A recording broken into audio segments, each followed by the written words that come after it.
इधर देखो, हम चले आए। अब अब अब अब 50 लाख। तुम अश्विनी, तुम 50 लाख रुपए तुम चुकाओगे? अरे तुम तो एक मामूली से सुपरवाइजर हो मेरे साले साहब की गोदी में। 50 लाख चुकाना तुम्हारे बस की बात नहीं है। हमारे बस की बात करने की हिम्मत मत करो। हमारे बस में क्या है और क्या नहीं, उसका फैसला मैं खुद करता हूं। रहे 50 लाख, अपनी दाएं तरफ देखो।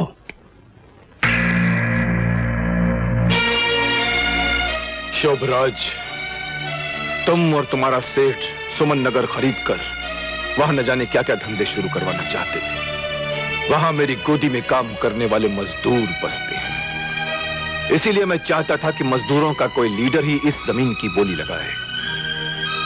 कीमत चुकाने के लिए मैं बैठा तुम्हारी बेवकूफी का तमाशा देख रहा।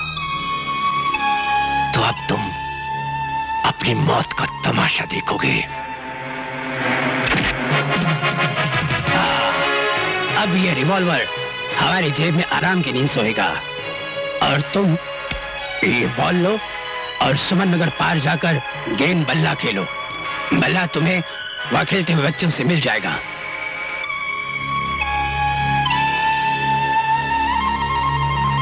तुम तो जानते हो मैंने हर जानवर से कुछ ना कुछ सीखा है।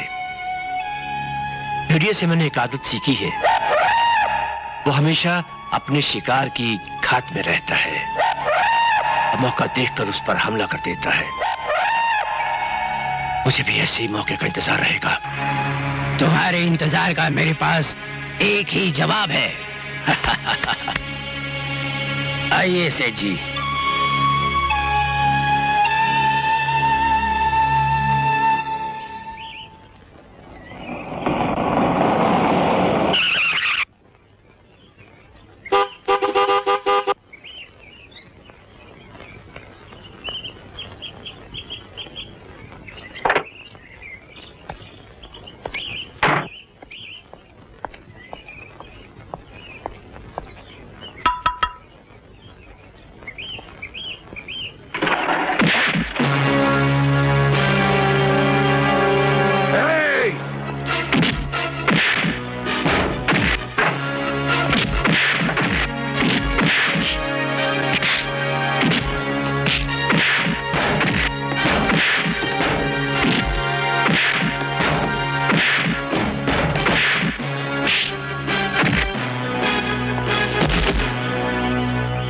बच्चे,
गोरा मोटा चूहा बड़ा खतरनाक होता है।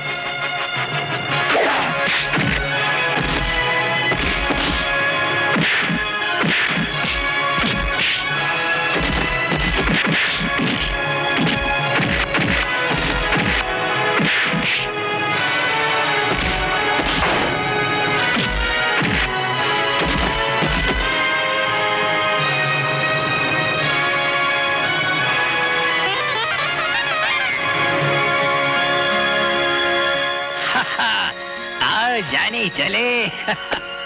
चलो बैठो और चल के एक एक छोटी और एक एक बड़ी हो जाए। छोटे बड़े का फैसला तो अब मैं करूंगा। शोभराज से दुश्मनी तुझे बहुत महंगी पड़ेगी अश्विनी कुमार। जी, आपसे आटा गुथेगा नहीं। अरे हमने अच्छे अच्छों को गूंद डाला, इस आटे में क्या रखा है?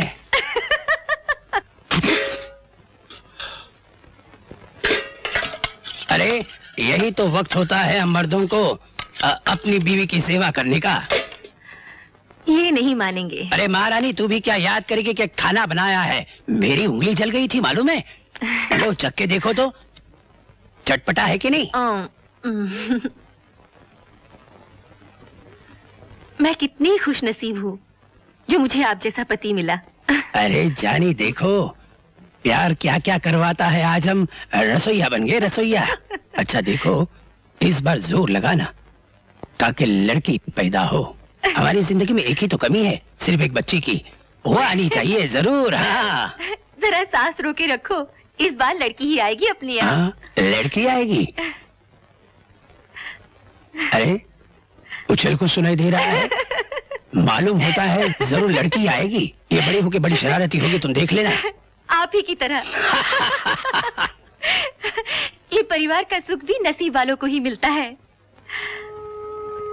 अब राजेश्वर साहब को ही देख लीजिए, भगवान ने उन्हें सब कुछ तो दिया है, मगर एक बीवी का साथ और औलाद का सुख नहीं दिया। आपके तो वो दोस्त की तरह हैं। आप उनसे दूसरी शादी करने के लिए क्यों नहीं कहते? मेरी बीवी ने भी यही कहा था जब वो पहले बच्चे की उम्मीद से थी कि अगर मैं इस दुनिया में ना रही तो तुम दूसरी शादी कर लेना। मैंने उससे कहा था कि मैं इतना बदनसीब तो नहीं कि तुम मुझसे पहले मर जाओ, लेकिन अब सोचता हूं कि मैं इतना खुशनसीब भी तो नहीं कि दूसरी शादी करके अपनी पहली बीवी की मोहब्बत को पा सकूं। डरता हूं कि कहीं फूलों की सेज की आरजू में कांटों के बिस्तर पर न लेट जाऊं। सेठ जी, अगर आपके दिल में यही खौफ बैठा है तो फिर गोद ले लीजिए किसी अनाथ आश्रम से कोई बच्चा। आपके इस घर में आपके जीने के लिए एक बच्चे का होना बहुत जरूरी है। जिस बच्चे के खानदान का पता ना हो, मैं उसे अपना नहीं सकता, और जो खानदानी हो वो भला अपने कलेजे के टुकड़े को काट कर मेरी झोली में क्यों डालेगा? तो फिर भगवान से मुराद मांगिए, कौन जाने उसकी रहमत से आपकी मुराद पूरी हो जाए।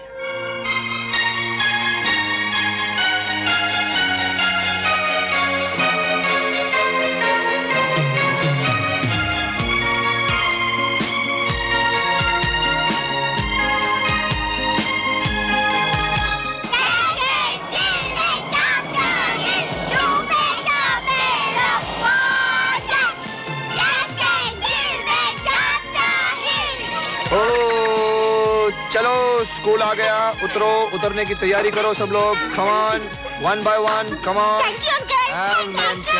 Come on, come on, come on. Rajeshwar को कितना प्यार है बच्चों से, और भगवान ने इन्हें ही औलाद नहीं दी। सही बात है, भगवान सबको सारे सुख कहाँ देता है। तुम शैतान अभी तक। Okay, bye bye, bye bye.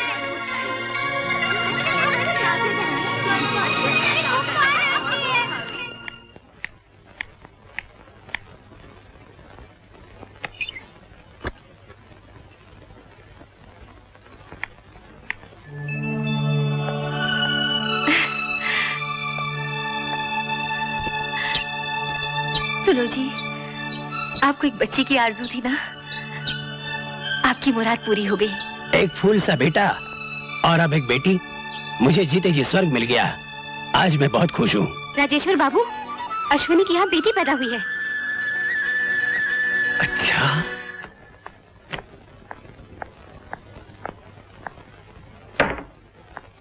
मुबारक हो अश्विनी, एक बार फिर तुम्हारे चमन में बहार आई है। मिठाई लाया हूं, अपना और अपने पड़ोसियों का मुंह मीठा करो। अरे आप भी तो मुंह मीठा कीजिए। आप यहाँ तक आए, आपका बहुत बहुत धन्यवाद।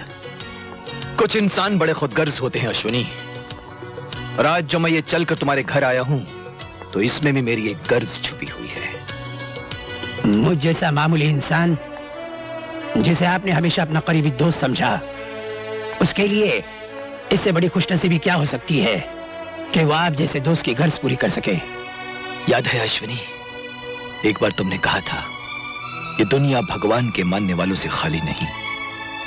उस वक्त में अगर तुमसे तुम्हारा बेटा तुम्हारे जीने का सहारा मांग लेता तो तुम्हारी झोली खाली हो जाती। और भगवान मुझे मेरी इस खुदगर्जी पर कभी माफ नहीं करता।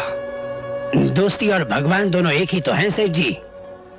उनके नाम पे देने वाला ये कहाँ सोचता है कि उसकी झोली में कुछ बचेगा या उसकी झोली खाली हो जाएगी। तो फिर अश्विनी, आज तुम अपनी बच्ची मेरी झोली में डालकर मेरे सोने घर में किलकारियां बिखेर दो। हाँ सेठ जी। पहले वो पत्थर ला के माँ के कलेजे पे रखिए जो आपने अपने दिल पे रखा है। पार्वती, बेटियों को इस तरह घर से विदा नहीं किया जाता। ये मैं भी जानता हूँ पार्वती, लेकिन लड़कियों को हमेशा पराया धन कहा गया है। वो जन्म एक घर में लेती हैं, जीवन दूसरे घर में बिताती हैं। एक ना एक दिन हमें इसे दुल्हन बनाकर डोली में बिठाकर किसी दूसरे के घर भेजना ही होगा। तो ये समझो कि वो दिन आज ही आ गया।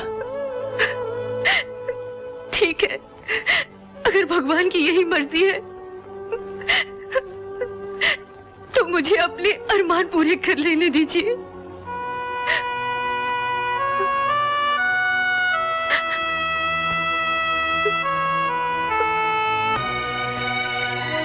लीजिए सेठ जी, मेरे दिल का टुकड़ा, आज से आपके दिल का टुकड़ा। आखिर बात दिल ही की तो है।